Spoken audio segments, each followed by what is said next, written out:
નમસ્કાર વિદ્યાર્થી મિત્રો, વેટ ડિજિટલ એજ્યુકેશનમાં આપ સર્વ વિદ્યાર્થીનું હાર્દિક સ્વાગત છે। વિદ્યાર્થી મિત્રો, આપણે ગયા લેક્ચરની અંદર વાત કરી હતી કે અર્થશાસ્ત્રની અંદર આંકડાકીય જે માહિતી હોય છે એ શા માટે જરૂરી છે, એનું મહત્ત્વ શું છે, તેના વિશે આપણે ચર્ચા કરી।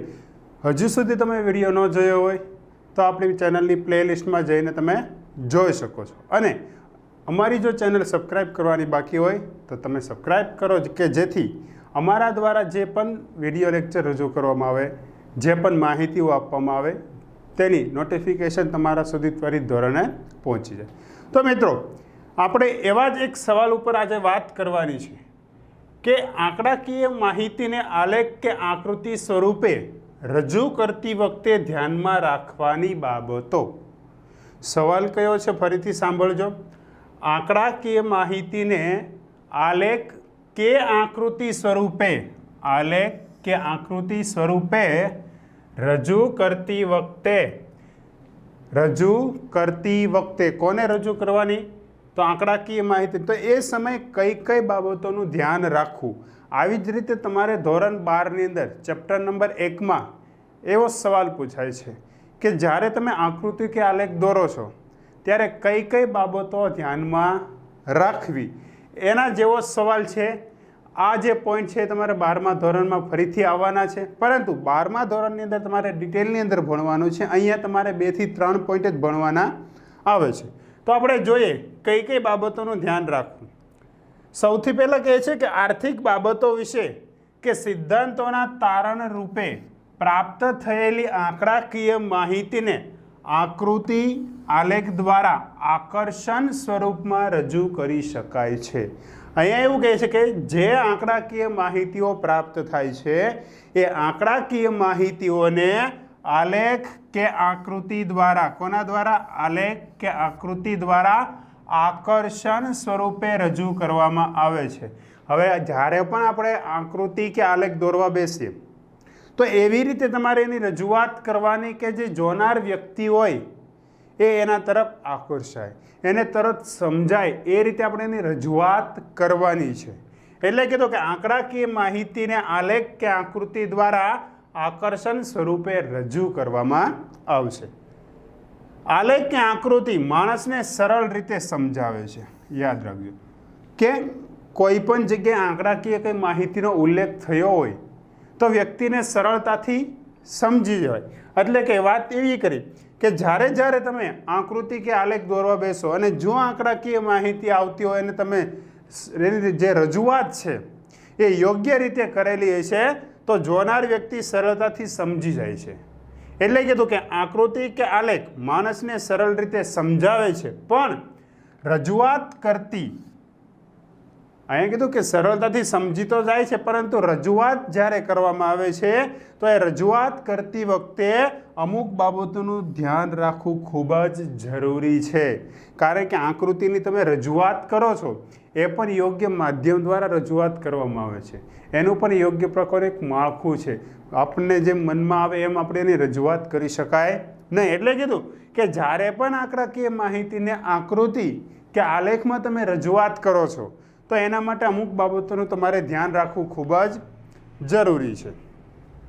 જોઈએ આપણે કઈ કઈ એવી બાબતો છે કે એનું ધ્યાન રાખવું। તેમાં સૌથી પહેલાં છે વિશ્વસનીય પ્રાપ્તિ સ્થાન। હવે એનો મતલબ આવડે એટલે આપણને આખો પોઈન્ટ લખતા આવડે।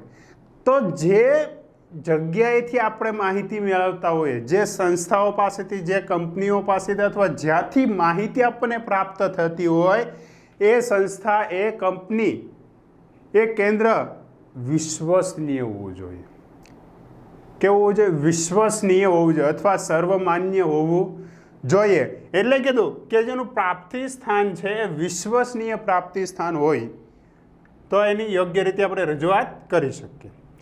આર્થિક સિદ્ધાંતો કે તારણો જેના આધારે આપવામાં આવ્યા છે તે આંકડાકીય માહિતીના જે પ્રાપ્તિ સ્થાન છે એ પ્રાપ્તિ સ્થાન વિશ્વસનીય અને સર્વમાન્ય હોય તે ઈચ્છનીય છે। અહીંયા કીધું કે તમે જે આંકડાકીય માહિતી લ્યો છો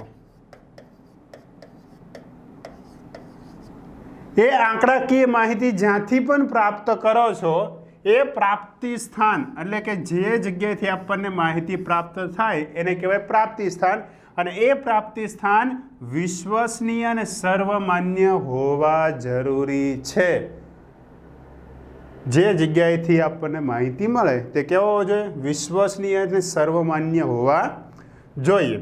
દાખલા તરીકે ભારતની આર્થિક સ્થિતિ જાણવી હોય તો એ ભારતની આર્થિક સ્થિતિ વિશે જાણવા માટે આપણે ક્યાંથી માહિતી મેળવીએ? તો અહીંયા કીધું છે કે NSSO કે CSO નેશનલ સેમ્પલ સર્વે ઓર્ગેનાઇઝેશન, સેન્ટ્રલ સ્ટેટિસ્ટિકલ ઓર્ગેનાઇઝેશન, આવી સંસ્થાઓ છે જે આંકડાકીય માહિતીઓ રજૂઆત રીતે રિપોર્ટ રજૂ કરીને બજારની અંદર મૂકતી હોય અથવા તો માહિતી પૂરી પાડતી હોય.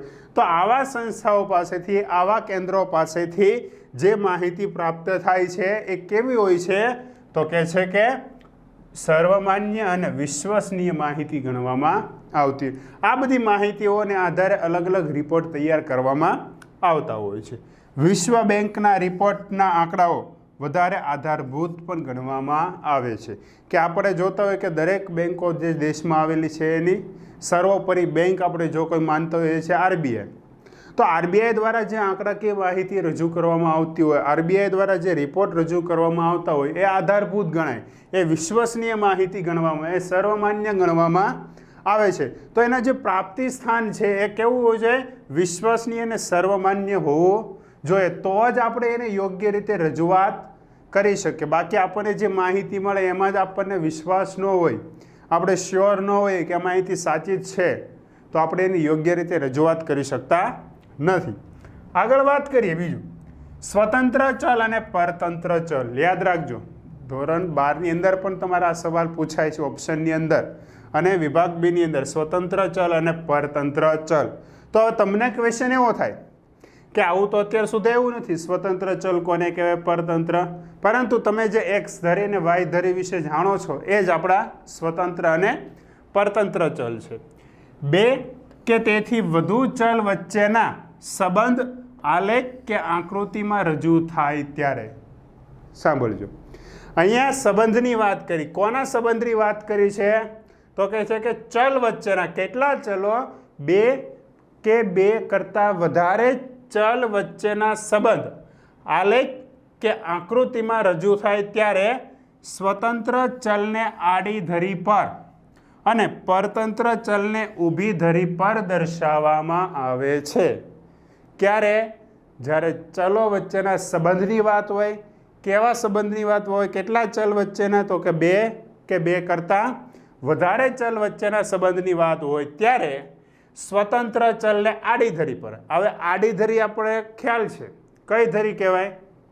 આડી ધરી એ x ધરી. જ્યારે ઊભી ધરી એટલે કે પરતંત્ર ચલ એ કઈ ધરી થાય? y. તો x અને y ધરી પર એનું મૂલ્ય દર્શાવવામાં આવે.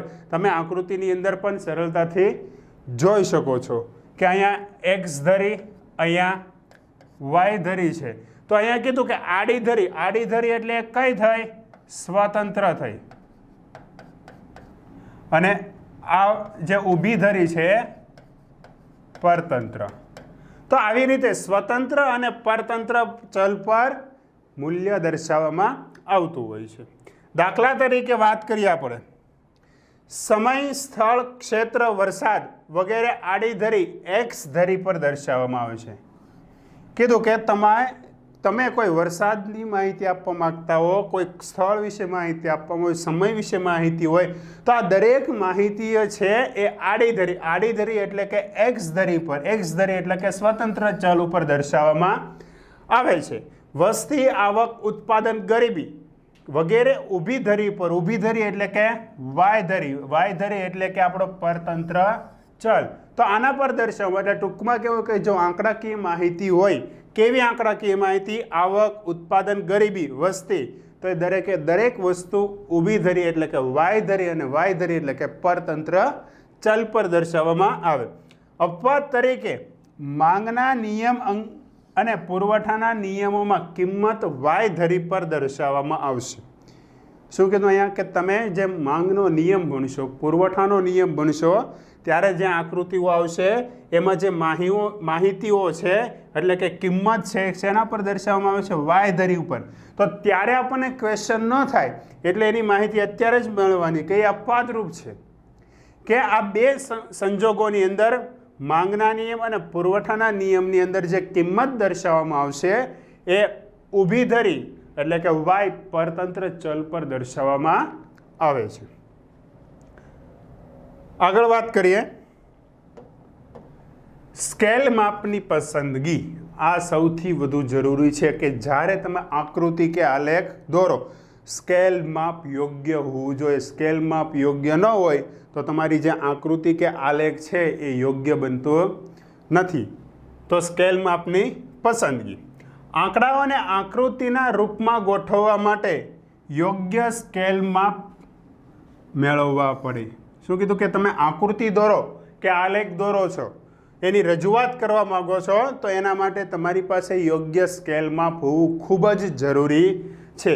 એકવાર જે સ્કેલ માપ નક્કી કરવામાં આવે તે સમગ્ર આલેખમાં જાળવવા પડે. શું કીધું કે શરૂઆતની અંદર એટલે કે એકવાર તમે જે સ્કેલ માપ લ્યો છો એ જ સ્કેલ માપ જ્યાં સુધી તમારો આલેખ કે આકૃતિ પૂરી નથી થતી ત્યાં સુધી એ તમારે એકદમ જાળવી રાખવું પડે છે. બાકી પછી એવું નહીં કરો કે શરૂઆતની અંદર સ્કેલ માપ અલગ રાખવામાં આવે પછી બીજું સ્કેલ માપ વધારી દઈને પાછી આકૃતિ કે આલેખ દોરો તો એની રજૂઆત યોગ્ય થશે નહીં. મોટી આંકડાકીય માહિતીને આકૃતિમાં રજૂ કરતી વખતે કેવી માહિતીને કે વધુ પ્રમાણની અંદર જો આંકડાકીય માહિતી હોય તો આ વધુ પ્રમાણની અંદર જ્યારે આંકડાકીય માહિતી હોય ત્યારે શું કરવું? તો કહે છે કે ત્યારે આકૃતિની અંદર રજૂ કરતી વખતે જે તે ધરી પર બરોબરની નિશાની કરવામાં આવે છે. સાઇન યાદ રાખજો, જે આપણે બરોબર કરીએ છીએ એ બરાબરની સાઇન કરવામાં આવશે. પણ ક્યારે? કે જ્યારે આંકડાકીય માહિતીઓ કેવી હોય? વધુ પ્રમાણની અંદર જોવા મળતી એટલે કે મોટી આંકડાકીય માહિતી હોય ત્યારે. તો મિત્રો આપણે વાત કરી કે આકૃતિ કે આલેખની જ આપણે રજૂઆત કરવી છે તો એ રજૂઆત કરતી વખતે કઈ બાબતને આપણે ધ્યાનમાં લઈશું? આભાર વિદ્યાર્થી મિત્રો.